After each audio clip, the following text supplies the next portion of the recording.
Dzukou Valley, 8,045 feet. By far the best known trekking route in Nagaland is nothing less than a magical land of lush greenery. Known as one of the most charming valleys in all of Nagaland, Dzukou Valley is a spectacular visual treat of emerald green hills, lush forest, serpentine streams, and myriad colorful blooms that dot the vast caldera of the valleys and its meadows. It's a trekking destination that doesn't demand you to be a pro. It can be accessible to all, provided you take some basic preparation.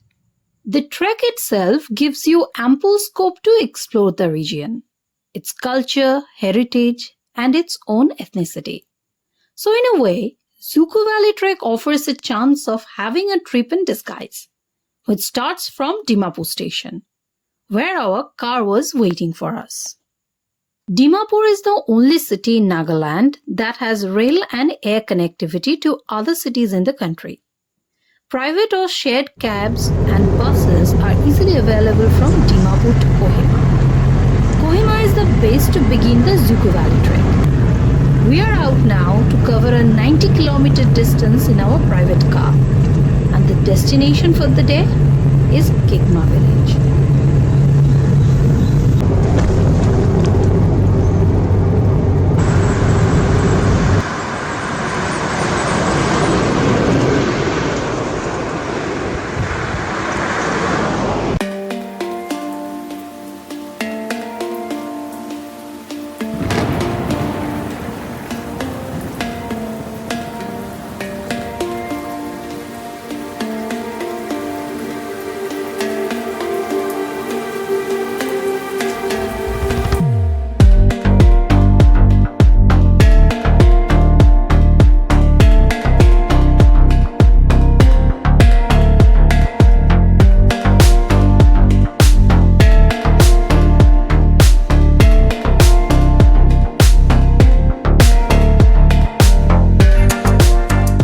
After a 90-kilometer journey, we have finally reached our destination for the day, Khonoma village, one of the oldest villages amongst the Angmi Naga villages.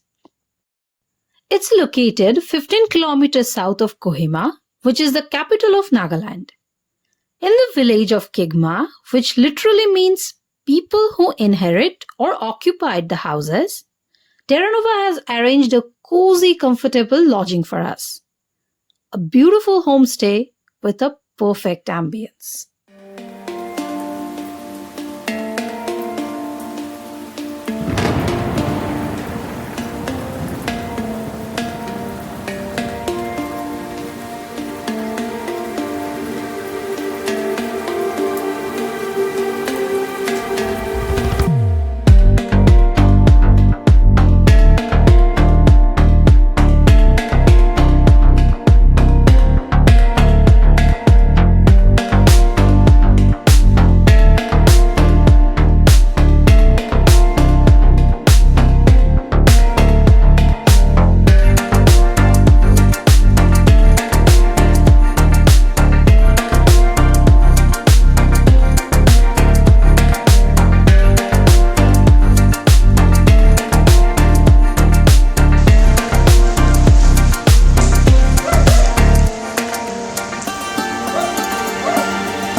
Rainy day, mountain in the backdrop.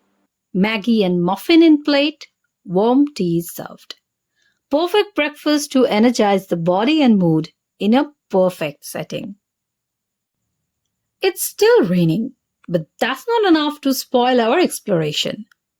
The moment we finished our tasty breakfast, we set out to explore the Naga Heritage Village. Terranova usually select unique, secluded, and attractive locations as campsites. Same goes for selecting homestays and hotels. The one we are staying at is only a stone's throw away from the heritage village. A couple of minutes walking distance will take you into the heart of the ethnicity.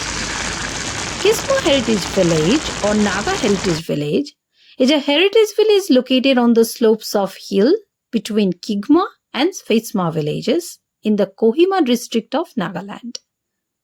The heritage village houses the monks of all the 17 ethnic groups of Nagaland and is designed in the form of an ancient Naga village to give the feel of an authentic traditional Naga village. The word Naga originated as an exonym. Today, it covers a number of ethnic groups that reside in the Indian states of Nagaland, Manipur, Assam, and Arunachal Pradesh, and also in Myanmar. Naga is an umbrella term for several indigenous communities in northeast India and Upper Burma. The Heritage Village is also the venue of the annual Hornbill Festival that is celebrated from 1st to 10th of December since December 2000. To encourage interethnic interaction and to promote cultural heritage of Nagaland, the government of Nagaland organizes the Hornbill Festival every year.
After exploring the village, now we are back in our homestay. As we all know, mountain and appetite has a very sweet relation. After a long day of exploration, now it's time to satiate the hunger. Rice, dal tarkari, and chicken in the menu. And along with it, it's time for briefing.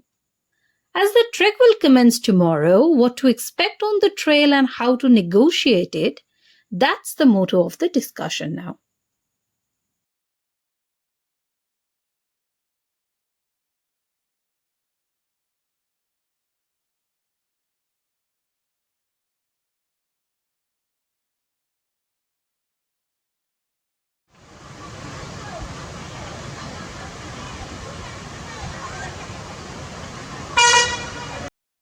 We welcomed a new day sitting on the balcony with a grand view of the iconic Jofubek, which is the second highest summit in Nagaland, with an altitude of 3,048 meters.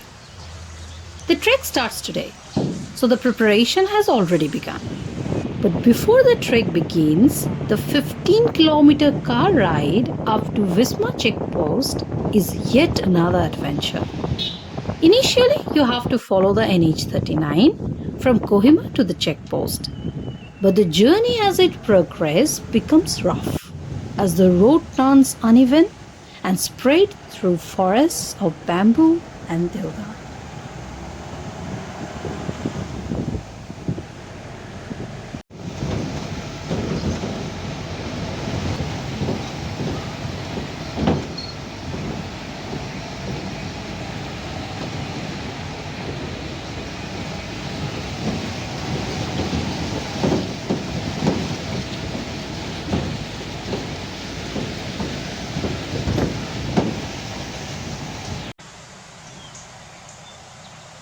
After an adventurous car ride, the trek starts from Visma.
Unlike usual assumption and presentation, Dzukou Valley trek is not just about the emerald green hills and pristine valleys.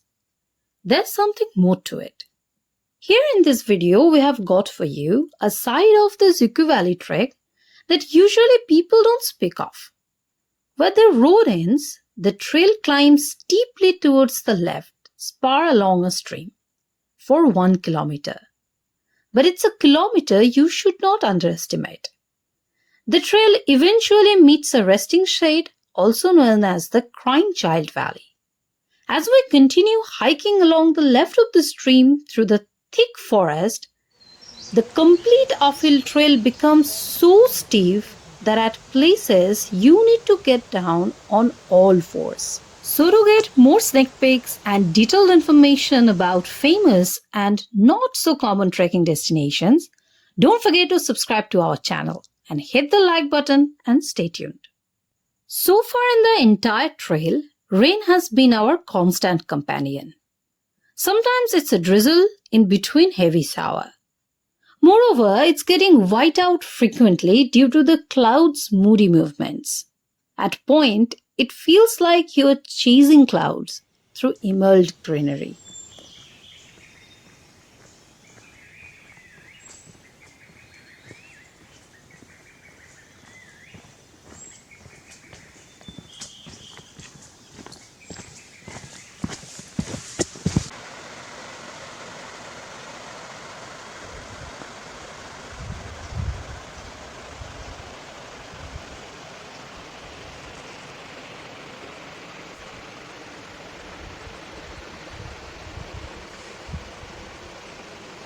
Approximately 9 to 10 kilometers Dzukou Valley trek is a 6 hours hike, mostly through ascending trails with some steep stretches. From here on, you would be walking amidst a dwarf bamboo forest which resembles tall grass from afar. Across the hairpin pass, the trail skirts below the ridge for 200 meters before coming to a split. The rest of the hike is through the lush green valley. But this valley trek is most unlikely of any other valleys you have hiked on so far, be it Kashmir, Himachal or Uttarakhand. It has a unique flavor to offer, and that's its USP. It's the reason the trek has become so popular. More so because the topography indicates that the valley is in the bottom of a large crater or caldera of a long extinct volcano, and one can look down upon it from the rim of the caldera. At 2,400 meters, there is a special kind of beauty, almost desolate, especially in the long shadows of early morning or late afternoon.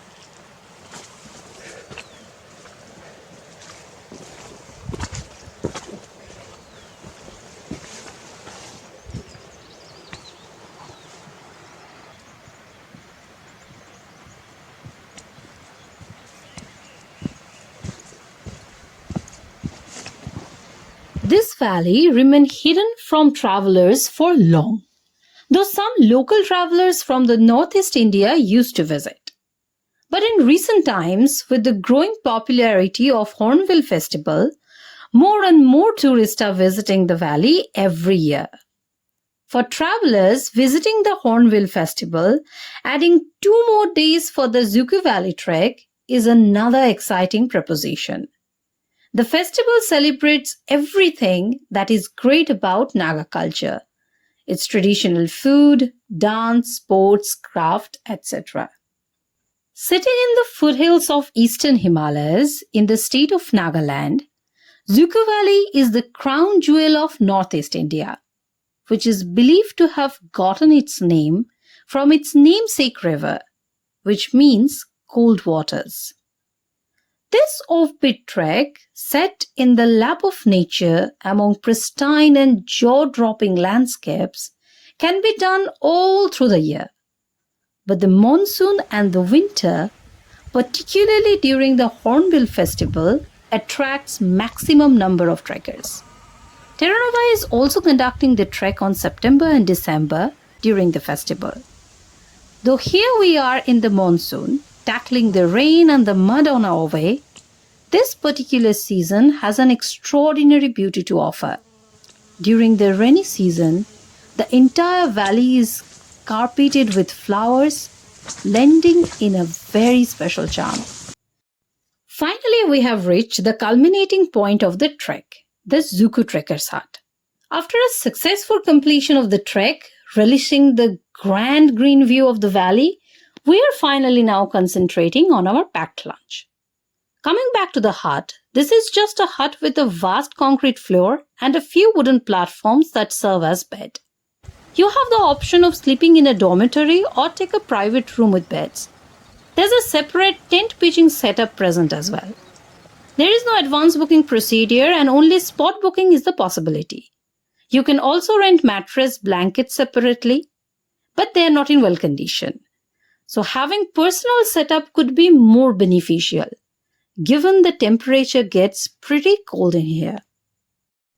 We have reached and explored our desired destination, and after the successful completion of the task, it's time to relish the delicious food. Today is our last day of exploration. We'll head back to Dimapur today, from where we'll board our train.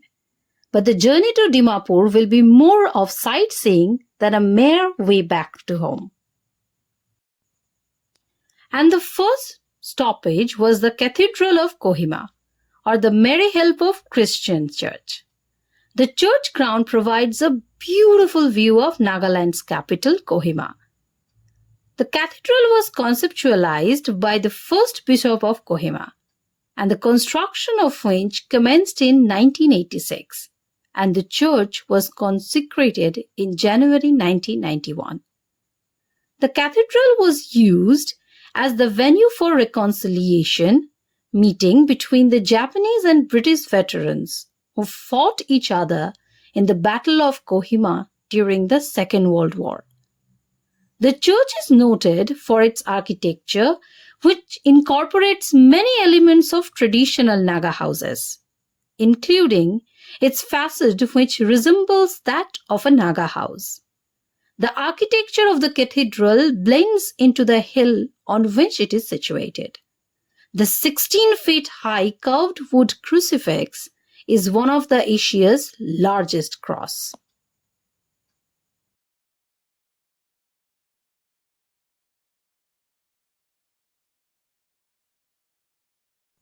The last stoppage was Kohima War Cemetery, which is a memorial dedicated to soldiers of the 2nd British Division of the Allied Forces, who died in the Second World War at Kohima in April 1944. After exploring the beautiful valley, we are finally waving goodbye to it. But not for long. We'll bring you back soon. So to explore this beautiful region, don't forget to contact Terra Nova Adventure.